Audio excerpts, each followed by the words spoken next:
A continuación, controlar o guiar la expresión de los lenguajes. 3 casos de experiencias artísticas en jardines infantiles en Santiago de Chile.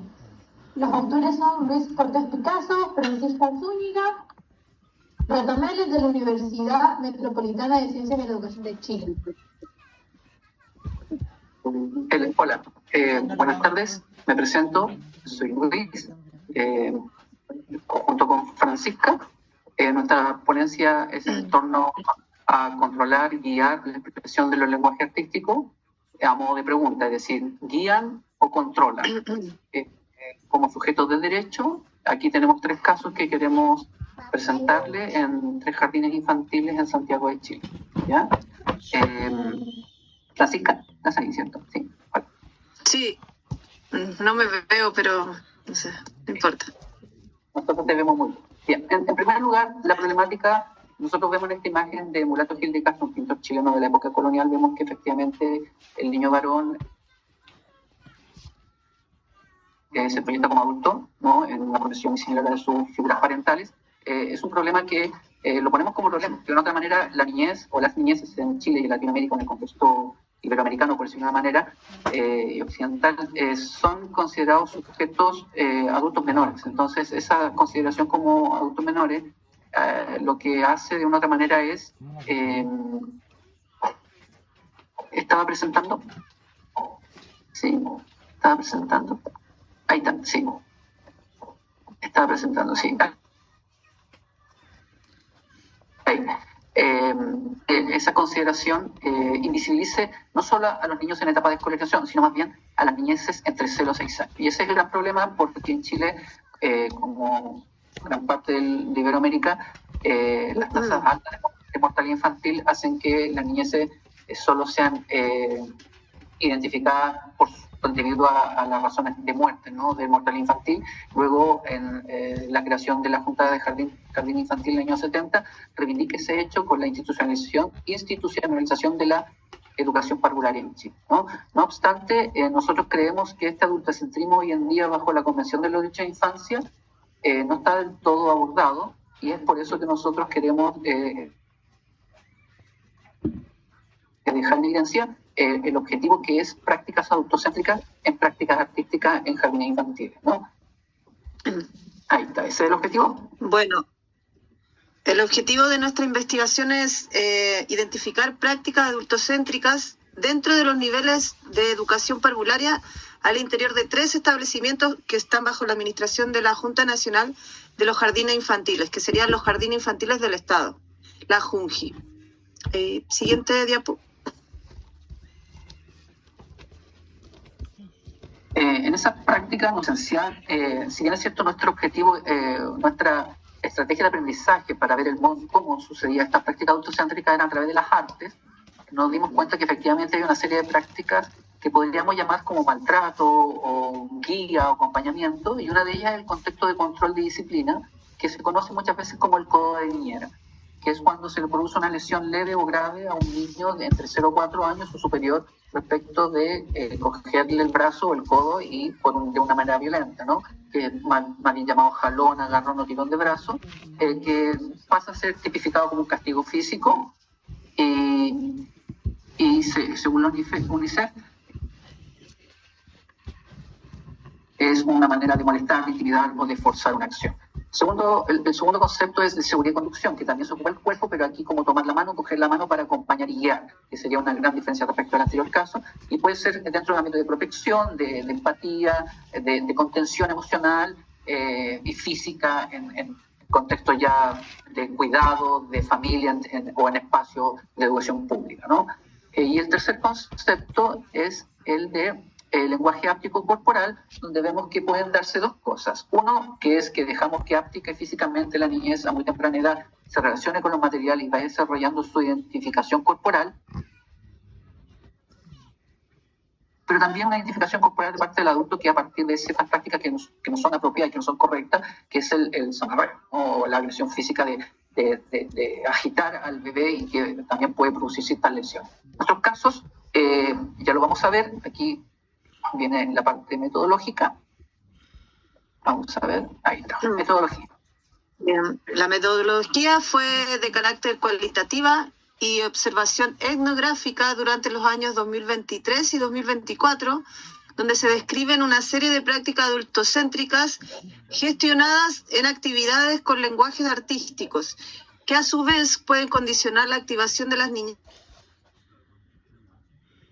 niñeces como sujetos de derecho. Entonces, dicho esto, tenemos los 3 casos donde yo principalmente estuve presente como profesor que activó experiencia artística en el caso 1 y en el caso 2, y Fran estuvo en el caso 3. Ya tengo que decir que los 3 son jardines Junji, son nivel medio de 4 a 6 años aproximadamente, son actividades artísticas, dibujan en el suelo, vemos el caso 1 dibujan en el suelo, vemos el caso 2 dibujan en atriles, y el caso 3 también dibujan en el suelo, ¿no?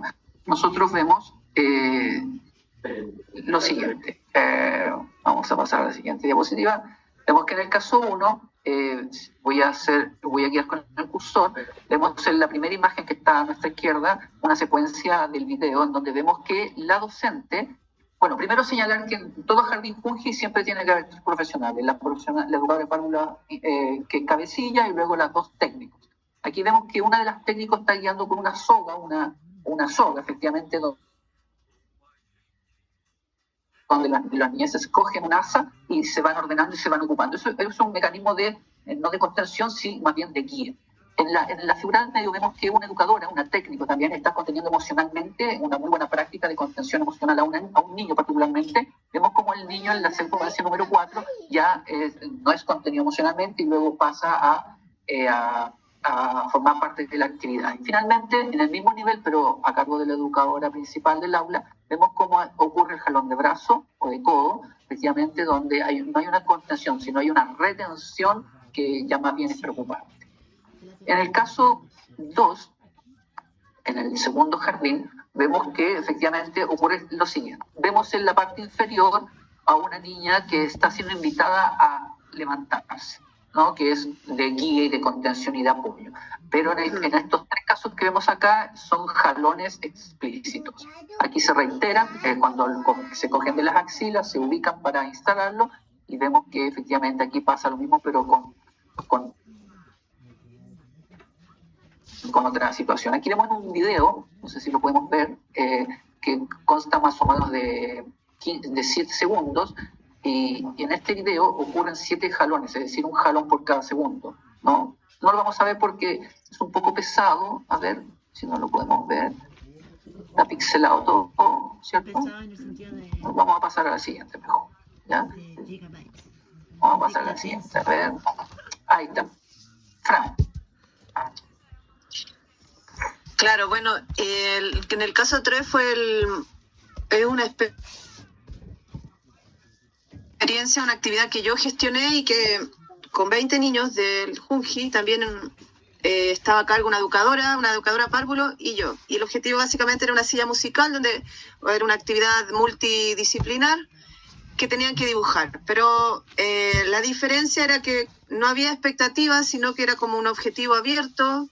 El niño no se sabía lo que iba a suceder, sino que a eso me refiero, que iba a ser una respuesta abierta. Entonces, lo importante de aquí es que no se obligó a ningún niño a participar. De hecho, hubo una niña que no quiso participar y la educadora de párvulo estuvo todo el rato con ella, tratando de entretenerla, de hacer otras cosas, porque a ella no le interesó la actividad.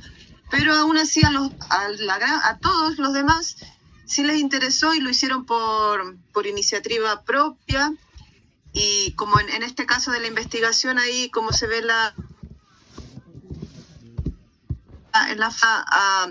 ubicarse en otro lugar, ya que estaban los dos dibujando en una misma hoja.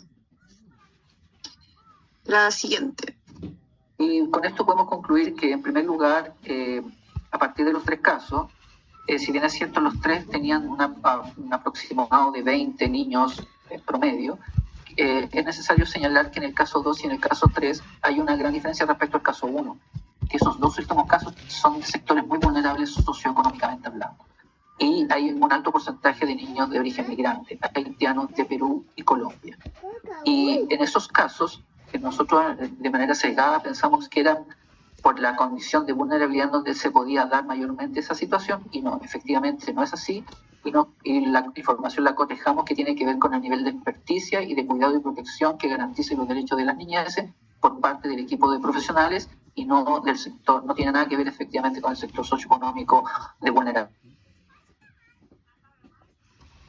materiales, más bien tiene que ver con el desempeño del equipo profesional en el aula. De esta manera vemos que efectivamente esto es un llamado de atención. Nosotros por ahí escuchamos en una ponencia que una ponente era efectivamente del área de la infancia y está en el área artística. Nosotros somos del área artística, estamos investigando el área de la infancia, que no es nuestra área de expertise, pero nos llama poderosamente la atención porque para nosotros la educación artística tiene que ser una especie de un trabajo, una propuesta artística donde las niñez... Eso, muchas gracias por la atención. Y ahí, bueno, la última diapositiva son las bibliografías presentes. Eso. Muchas gracias, Muchas gracias. a ustedes. A continuación, la trampa del juego.